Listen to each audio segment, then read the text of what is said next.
The story of my life took a devastating turn the day I discovered Nick's betrayal, a wound that would forever scar my soul. Nick and I had been childhood sweethearts, our lives intertwined since we were teenagers. Our families were close friends, so when we got married at 22 under their relentless pressure, everyone thought it was a match made in heaven. But behind closed doors, the marriage crumbled like a house of cards. For months, I suspected something was wrong. His late-night absences and distracted demeanor gnawed at me. One fateful evening, unable to bear the uncertainty any longer, I checked his phone and what I found shattered my world. It wasn't just flirtatious texts or casual conversations with the receptionist from his office, it was explicit messages and intimate photos exchanged over months. My heart stopped as if someone had plunged a dagger into my chest. When I confronted him, instead of apologizing, Nick screamed at me, accusing me of being cold and emotionally distant.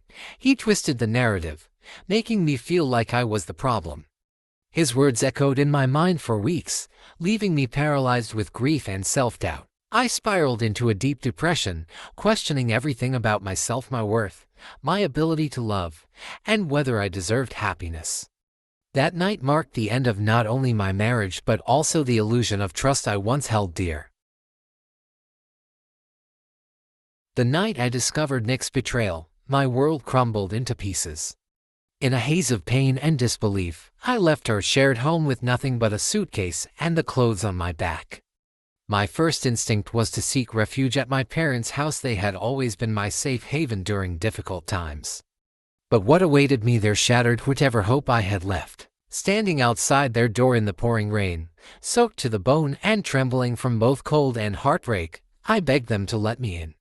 "Please," I cried through tears, clutching my suitcase like it was the only thing grounding me to reality. But instead of compassion, they responded with icy indifference. My father opened the door just enough to glare at me, his voice cutting sharper than any blade. "You need to think about the family's reputation. Divorce is shameful, it will ruin us." Their words pierced deeper than Nick's betrayal ever could. When I tried to explain that Nick had cheated, they dismissed my pain as irrelevant. "One person can't break a marriage," my mother snapped. "If you'd focused more on being a good wife instead of chasing your ambitions, this wouldn't have happened."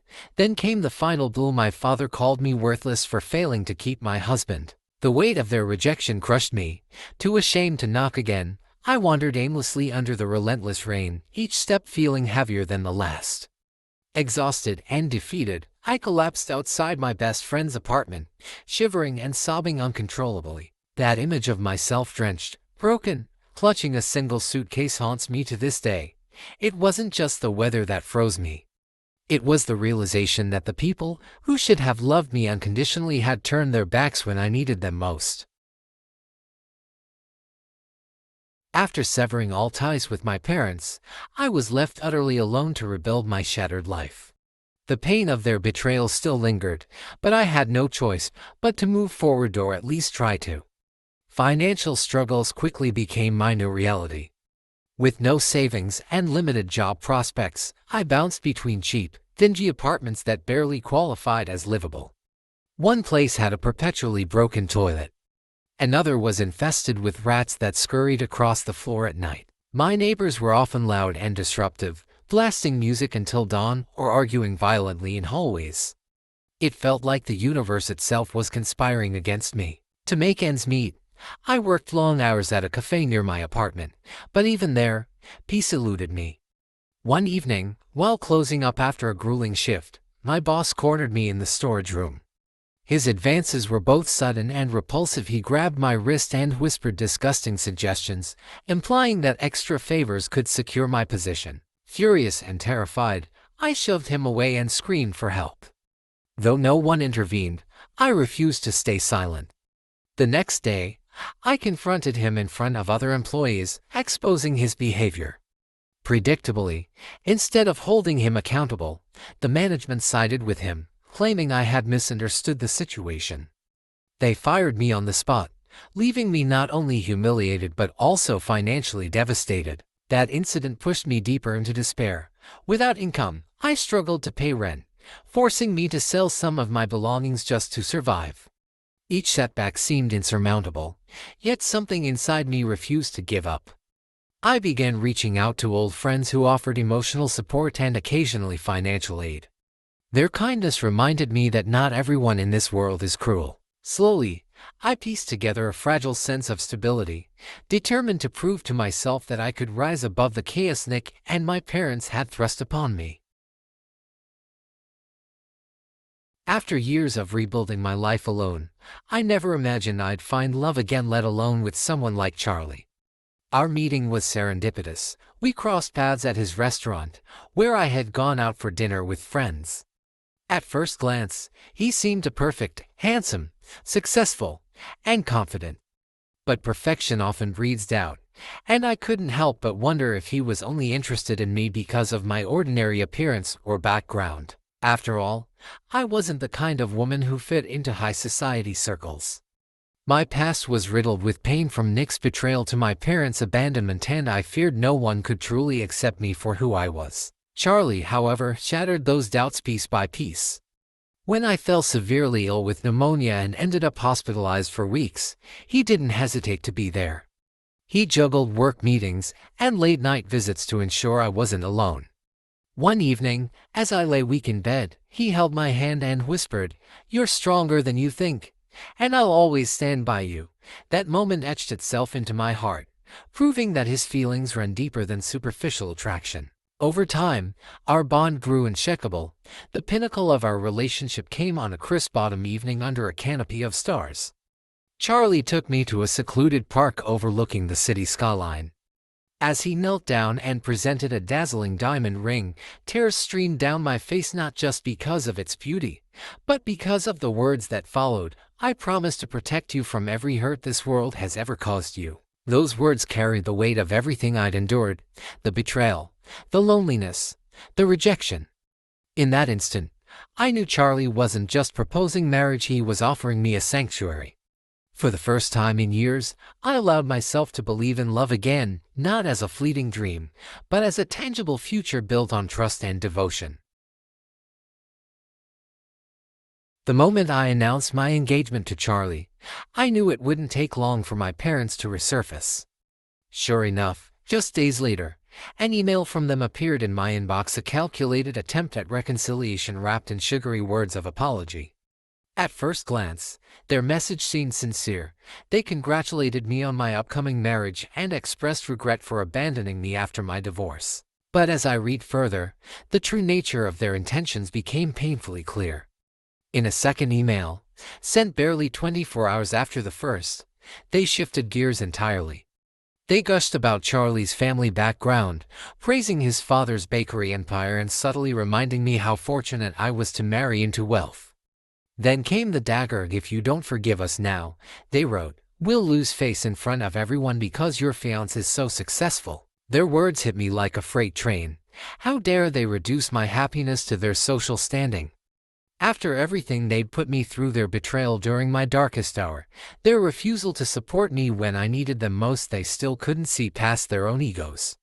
It wasn't about me or my future, it was about saving face in front of society.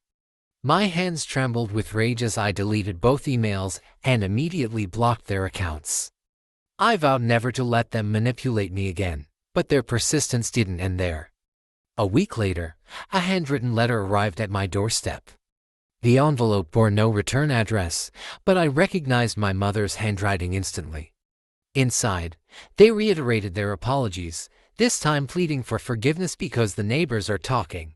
Their desperation disgusted me. Did they truly believe I would sacrifice my peace for their vanity?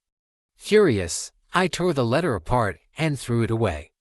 Yet, even as I did, a small part of me wondered if cutting them off completely was cruel, but then I remembered all the times they had chosen pride over love. There was no room for them in my life anymore.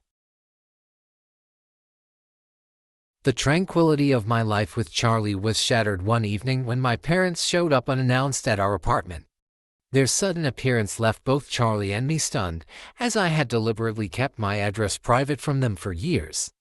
When I saw them standing outside through the peephole, memories of their betrayal flooded back, and I refused to open the door. My father's patience quickly evaporated. He began pounding on the door with his fists, shouting accusations that cut deeper than any blade. Do you have any idea how much we've sacrificed for you? And now you're throwing it all away for some rich guy. His words were laced with venom, each sentence a reminder of their inability to see beyond their own egos. I felt myself trembling, overwhelmed by anger and sadness. Sensing my distress, Charlie stepped in, gently pulling me away from the door to shield me from further emotional harm. You don't need to listen to this, he said firmly, his voice steady despite the chaos outside. Turning toward the door, he addressed my parents directly, his tone unwavering. What you're doing right now is emotional abuse. If you don't leave immediately, I'll call the police. His words hung heavy in the air, silencing my father mid-rant.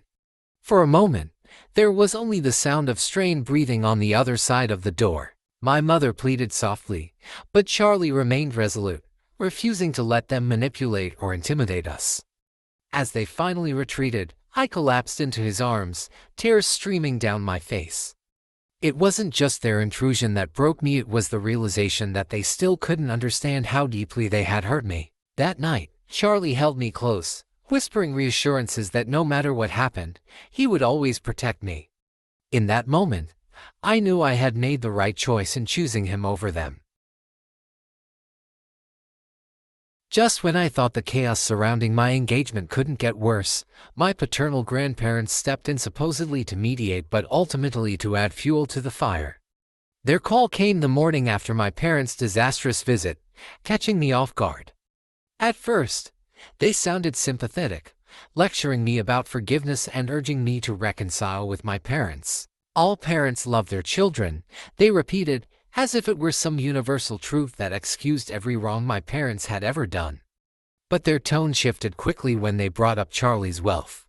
They emphasized how fortunate I was to marry into such a prosperous family, subtly implying that I should be grateful rather than defiant. What hurt most was their thinly veiled warning: if you don't handle this situation carefully, you might lose both Charlie and your family. It felt like a dagger to my heart. Here were the people I once trusted as pillars of wisdom and support, now pressuring me to prioritize appearances over my own dignity. They even justified my parents' behavior, saying things like, "They've always tried their best for you," while conveniently ignoring the years of neglect and blame shifting. The implication was clear: if I didn't play nice, I risked alienating everyone who mattered. Their words left me reeling. How could they side with my parents after everything? Didn't they see how much I'd suffered? For years, I had leaned on them during moments of tension with my parents, assuming they were neutral. But now, their neutrality crumbled under the weight of greed and social status. I realized then that their concern wasn't for my happiness, it was for maintaining harmony within the family, no matter the cost to me. That realization hit me harder than anything else. Once again, I felt betrayed, not just by my parents but by those I had counted on to stand by me. Despite my repeated rejections, my parents refused to give up their attempts to reconnect. Their persistence reached a new level when they began showing up uninvited at my doorstep, waiting for hours in hopes of speaking with me. One morning, as I stepped outside to leave for work, I froze at the sight of them sitting on a stone bench near the gate. They looked utterly exhausted, dark circles under their eyes, slumped shoulders, and an air of desperation that almost made me feel sorry for them. But I reminded myself of everything they had done: their betrayal during my darkest days, their refusal to support me after Nick's infidelity, and now this relentless pursuit driven by pride rather than genuine remorse. Summoning every ounce of strength, I walked toward them and said firmly, "I can't forgive you if you don't understand how much you've hurt me." My words hung heavy in the air, but before either of them could respond, something shocking happened. My mother suddenly collapsed onto the ground, unconscious. Panic surged through me as I rushed to her side, screaming for help. I immediately called an ambulance, my hands trembling as I dialed the number. The paramedics arrived quickly, and I accompanied them to the hospital, where doctors confirmed she was suffering from severe exhaustion and stress. While we waited in the sterile hospital room, my father seized the opportunity to lash out at me. "This is what happens because of your selfishness," he spat, his voice dripping with accusation. His words stung like venom, but I bit back my anger, knowing it wouldn't help the situation. Instead, I focused on ensuring my mother received proper care. Though part of me wanted to walk away, another part, a lingering sense of obligation, kept me tethered to them, at least for now. It was clear, however, that their actions were still rooted in manipulation, not love.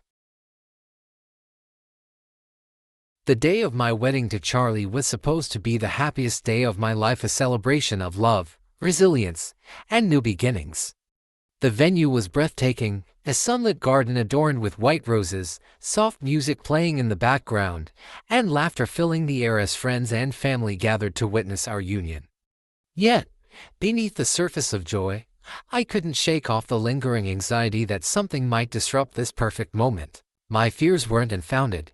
Just as the ceremony began, I caught sight of two familiar figures trying to weave their way through the crowd. My parents. They hadn't been invited, yet there they were, dressed formally, attempting to blend in despite standing out like intruders at a sacred event. Security guards intercepted them before they could get too close, but not before I noticed their desperate expressions from afar. My heart raced as memories of their betrayal flooded back, their refusal to support me after Nick's infidelity, their relentless attempts to manipulate me into forgiving them for selfish reasons, and now this audacious intrusion on my special day. It felt like a dagger piercing through the fragile peace I had worked so hard to build over the years. Tears welled up in my eyes, threatening to ruin my carefully applied makeup. Sensing my distress, Charlie gently squeezed my hand and leaned in to whisper, "Today is about us. Don't let anyone ruin it." His voice was calm yet firm, grounding me in the present moment. He reminded me of everything we had overcome together, their judgmental words, the emotional blackmail, and even the times when I doubted whether I deserved happiness. Looking into his eyes, I found the strength to push aside the storm brewing inside me. With a deep breath, I turned away from the scene unfolding near the entrance and focused on the vows we were about to exchange. As I walked down the aisle, surrounded by warmth and genuine affection from Charlie's family and our closest friends, I realized how far I had come. For once, I didn't feel obligated to carry the weight of my parents' expectations or guilt. Instead, I chose to embrace the love and acceptance surrounding me. When the officiant pronounced us husband and wife, I knew I had made the right decision. That day wasn't just about saying I do. It was about reclaiming my life and choosing a future filled with respect, trust, and unconditional love. 2 days after my wedding, the tranquility of my new life was briefly disrupted by an unexpected call from my parents. They used a burner phone, likely to avoid being blocked again. When I answered, my mother's voice trembled with emotion as she cried, "I know I was wrong, sweetheart. You may never forgive me, but at least let me see my grandchildren someday." Her words struck a chord deep within me, stirring up a whirlwind of conflicting emotions. Part of me wanted to believe her sincerity, but another part, a stronger, more guarded part, reminded me of all the pain they had caused. Their refusal to support me during my darkest moments, their selfish obsession with appearances over my happiness, and now this desperate plea masked as concern, it all felt like manipulation wrapped in guilt. Though my heart ached hearing her sob, I couldn't bring myself to give them false hope. "Mom," I said firmly, though my voice wavered slightly, "you can't fix years of neglect and betrayal with one phone call. If you truly want to make amends, respect my boundaries and let me heal." With that, I ended the call, tears streaming down my face. It wasn't easy, but it was necessary. That night, I sat down with a journal and began writing about everything I had endured: the betrayal of Nick, the rejection by my parents, and the strength I found in Charlie and myself. This journey taught me invaluable lessons. Forgiveness is an ode to anyone who hasn't earned it, and self-worth comes from within, not external validation. To those facing similar struggles, I urge you to prioritize your healing above societal expectations or familial pressures. Surround yourself with people who genuinely love and respect you, and don't be afraid to set boundaries even if it means walking away from toxic relationships. My story is proof that while scars remain, resilience can lead to a brighter future.